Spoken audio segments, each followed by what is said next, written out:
Last Monday, I took some visitors to Battery Park in downtown Manhattan in New York City. That's where you get the boat over to Ellis Island and the Statue of Liberty. But I wanted my visitors to see Castle Clinton, which is right there in Battery Park. Castle Clinton was originally a fort guarding New York Harbor in the War of 1812, but from 1855 to 1890, it was where 8 million immigrants came into the United States from other countries of the world. The remains of the fort and the immigrant center are still there for you to see.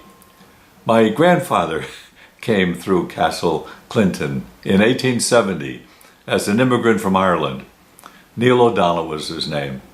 He couldn't read or write, but he got a job at the oil refinery in Bayonne, New Jersey, right across New York Harbor, where he got married and raised 5 kids and lived for the rest of his life. My mother told me he never missed a day of work or a Sunday at Mass. My mother actually taught him how to read and write.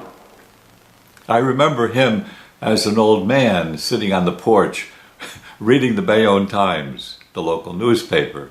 He wanted to know what was going on in the city and in the world. He seemed to know everybody who came by, and he was glad to pass the time of day with them. He was an immigrant who came a long way from where he was born, and he was always grateful to God, and he never forgot where he came from. That's the message we have in our first reading this Sunday from the book of Exodus. Don't forget you were once strangers yourselves in the land of Egypt, and God took care of you. So treat others, especially the strangers, especially the vulnerable strangers, the women and the children. Treat them the way God treated you. In the gospel reading, the Pharisees asked Jesus, what's the greatest commandments? And he seems to say that there are actually 2 great commandments, not just one. You shall love the Lord your God with all your heart, with all your soul, with all your mind. This is the greatest and the first commandment.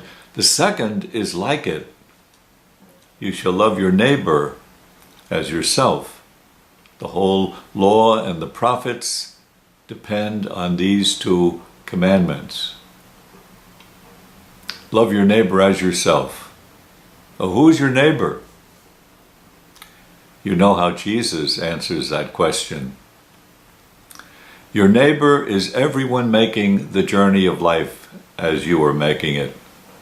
Everyone. Whether they look like you or not, they're your neighbor. Treat them as you would like to be treated yourself.